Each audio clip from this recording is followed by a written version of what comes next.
आदतन अपराधी है उस पर नकेल हर एक मजबूत सरकार अपने प्रांत अपने देश को सबलता प्रदान करने वाले जिस सरकार के दिल में स्थान होगा वो आदतन अपराधी पर जरूर अंकुश लगाने का काम करेगा। और जज को कहना पड़ा था जंगल राज का उपाधि। ये कोई भारतीय जनता पार्टी के कार्यकर्ता नेता नहीं बोलते। नमस्कार, स्वागत है आपका देशवार न्यूज में और मैं आपके साथ राजनंदिनी। देखिए, बिहार की राजनीति में आज जो सबसे बड़ा सवाल उठ रहा है वो है क्या बिहार में सचमुच आपराधिक घटनाएं घटित हो रही हैं?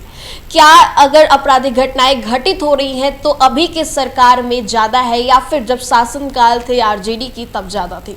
आज हम आपको बता दें, इंडी गठबंधन की ओर से पटना के सड़कों पर विरोध प्रदर्शन किया गया है बढ़ते आपराधिक घटनाओं को लेकर। इस पूरे मुद्दे पे हम सीधी बातचीत करेंगे बिहार सरकार में मंत्री हरीश सहनी जी से।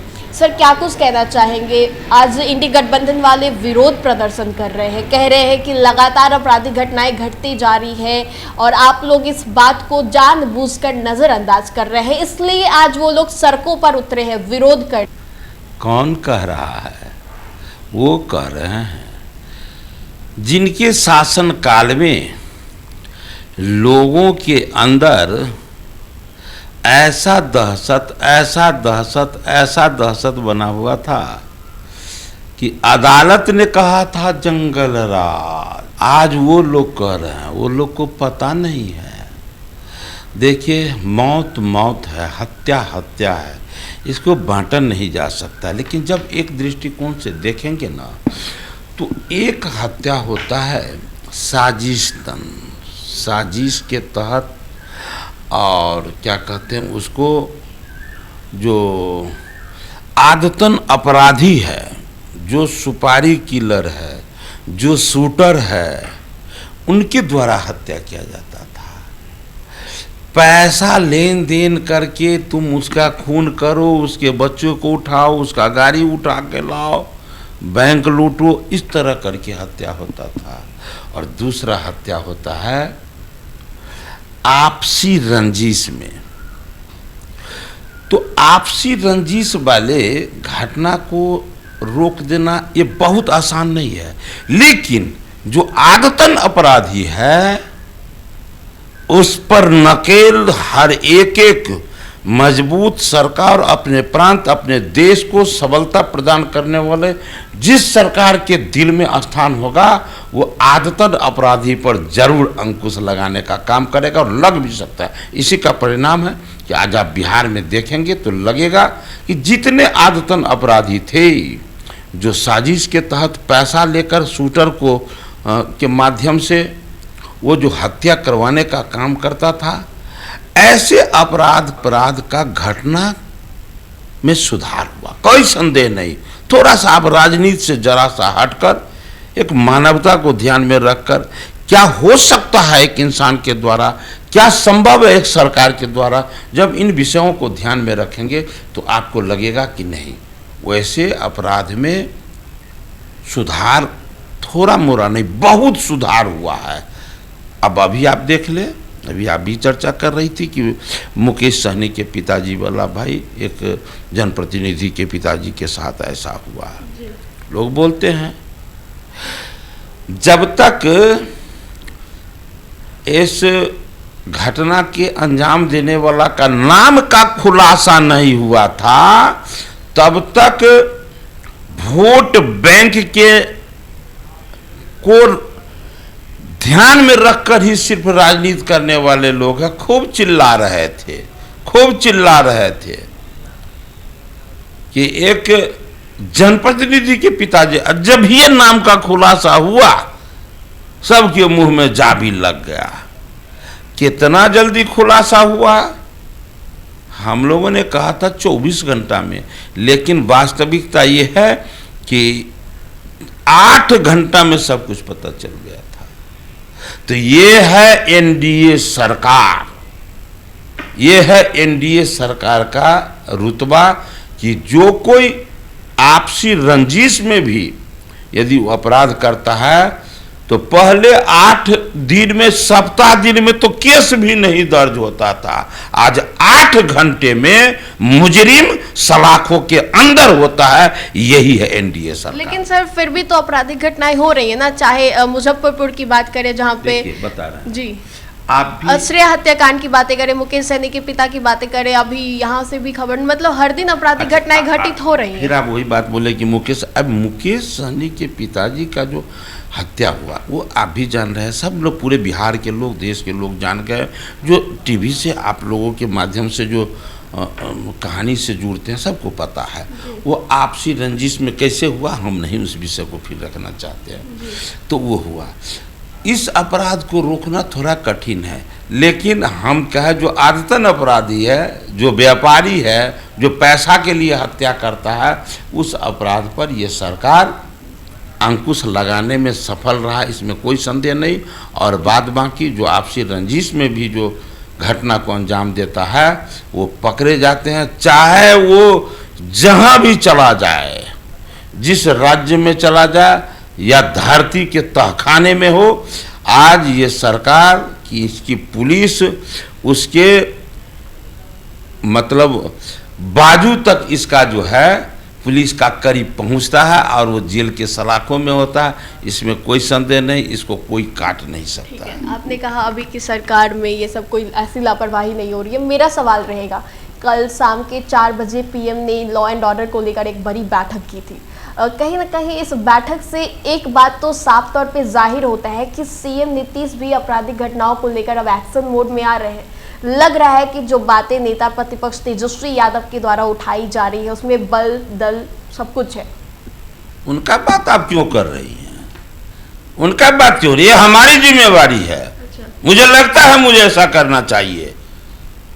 पहले कह दिया हूं कि कुछ आदतन अपराधी जो पहले से जिनको आदत लगा हुआ है वो घटना को अंजाम देते हैं, तो मैं भी उसे अंजाम तक पहुंचाता हूं, जेल के सलाखों तक पहुंचाता हूं। और जो रंजिश में आकर, आपसी रंजिश में आकर करते हैं, उसे भी, अभी तो उदाहरण दे रहा हूं, 8 घंटा में, पहले जंगल राज के समय में 8 घंटे में वो मतलब केस भी दर्ज होता था क्या? आज 8 घंटे में मुजरिम पकड़ के जेल तक पहुंचाए जाते हैं। ये बात समझ जाइए। ये हमारे आदरणीय मुख्यमंत्री जी वो चौकन्ना है, इसीलिए। और आपने कहा जो बैठक बुलाए, बिल्कुल बैठक होनी चाहिए, इसीलिए तो बैठक बुलाया है। अरे बिहार के मुखिया हैं, आप याद कीजिए कि जिस समय में जंगल राज का उपाधि मिला था बिहार को, उस समय में रोड, नाला, सड़क, बिजली, पानी, शिक्षा, चिकित्सा, लॉ एंड ऑर्डर, सब कुछ में सुधार कैसे हुआ था? डबल इंजन की सरकार बनी, एनडीए की सरकार बनी, मुख्यमंत्री के रूप में हमारे नीतीश जी रहे, तभी जाके परिवर्तन हुआ। तो आज जो दिखाई दे रहा बैठक की उनकी जिम्मेवारी है। ऐसा नहीं है कि किन्हीं के बोलने पर, ऐसा नहीं है, ये भ्रम है किन्हीं को कि मेरे बोलने पर। अरे हमारी जिम्मेवारी है, हम करेंगे, चाहे बाढ़ हो, सुखाड़ हो, लॉ एंड ऑर्डर हो, कहीं कोई आवश्यकता महसूस होगा, बैठूंगा तभी तो उसका निदान होगा। इसलिए बैठक हुई है, इसके लिए तो निश्चित रूप से होना ही चाहिए था, हुआ, बेहतर हुआ। एक आखिरी सवाल होगा कि लगातार नेता प्रतिपक्ष तेजस्वी यादव बोलते हैं और अभी विधानसभा चुनाव भी आने वाला है, लगता है कि नीतीश कुमार के नेतृत्व में ये सरकार आगे चलेगी? क्योंकि लगातार बोल रहे कि अब नीतीश कुमार असक्षम हो गए हैं, कहीं ना कहीं उनसे अब ये जिम्मेदारी जो है बिहार की वो संभल नहीं रही है। अब कुल मिला के कहे तो नीतीश कुमार अब असक्षम हो गए हैं और नेतृत्व, क्योंकि विधानसभा चुनाव आने वाले हैं, इसके बारे में क्या कुछ कहना चाहेंगे? यही बिहार है। जब चुनाव होते थे तो बूथ पर जितने पदाधिकारी जाते थे चुनाव करवाने के लिए, हमारे भाई साहब, बड़े भाई साहब भी वीडियो थे। घर पर माँ भर दिन पूजा पर बैठी रही कि हमारा बेटा किसी तरह सुरक्षित वापस आ जाए। आज किसी का माँ, बहन, बेटी पूजा करने के लिए नहीं बैठते हैं कि हमारा बेटा कैसे बूथ पर से पोल करवा के सुरक्षा, कोई नहीं। आज वो जा रहा है कि अपना, हम राष्ट्र धर्म है मेरा, मैं चुनाव करवाऊंगा। आज इस भावना से जा रहा है। कहाँ चला गया है वो भय? समाप्त हो गया वो भय। किस कार्यकाल में एनडीए के कार्यकाल में, आदरणीय नीतीश कुमार के कार्यकाल में ये सब संभव हो पाया है, नरेंद्र मोदी जी के कार्यकाल में ये सब संभव हो पाया है। इसलिए उन लोगों को बोलने दीजिए, वो केवल वोट की राजनीति करते। और यदि वोट के राजनीति वो नहीं करते तो जिस तरह से वोट में झूठ, जितना झूठ वो परोसे हैं, आरक्षण समाप्त कर दिए जाएंगे, आरक्षण समाप्त कर दिए जाएंगे, संविधान खतरे में है, ये झूठ के अलावा और कुछ है क्या? ये राजनीति में वोट लेने के ये हथगंडे के अलावा और कुछ है क्या वास्तविकता में? संविधान किसके कार्यकाल में खतरा में आया था? श्रीमती इंदिरा गांधी के कार्यकाल में। किसके कार्यकाल में? आदरणीय लालू प्रसाद यादव जी के कार्यकाल में। कितना खतरा में आया कि जज को कहना पड़ा था जंगल राज का उपाधि। ये कोई भारतीय जनता पार्टी के कार्यकर्ता नेता नहीं बोले थे, जज ने कहा था। तो संविधान तो खतरा उनके कार्यकाल में है।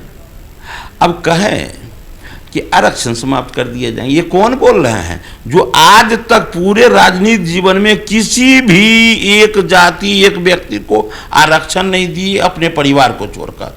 उनके आरक्षण के दायरे में है स्वयं आदरणीय लालू प्रसाद यादव जी, उनकी धर्म पत्नी, उनका बेटा, उनका बेटी, जो आरक्षण वो अपने परिवार को दिए और वो दूसरे का आरक्षण छीनने की बात की है। ये सारा का सारा झूठ का पलिंदा पर उन लोगों का राजनीति है। इसलिए वो जो कहते हैं वो हमको ध्यान देना है, उससे ज़्यादा जनता के विषय पर ध्यान देना है कि जनता क्या चाह रही है, जनता क्या देख रही है, जनता चाहती क्या है। एनडीए उस विषय को ध्यान में रख करके वो काम कर रही है। सब बेहतर चल रहा है और जो आप समस्या देख रहे हैं उसमें सुधार हो रहा है और निरंतर सुधार होता रहेगा। बहुत बहुत धन्यवाद सर। तो आपने साफ तौर पे सुना किस तरीके से विरोध प्रदर्शन किया जा रहा है इंडी गठबंधन की ओर की तरफ से, और लगातार कह रहे हैं कि सुशासन बाबू का आखिरकार सुशासन कहा गया। फिलहाल इस खबर में इतना ही, हमें दे इजाजत। बने रहिए हमारे साथ और देखते रहिए देशवा न्यूज़। धन्यवाद।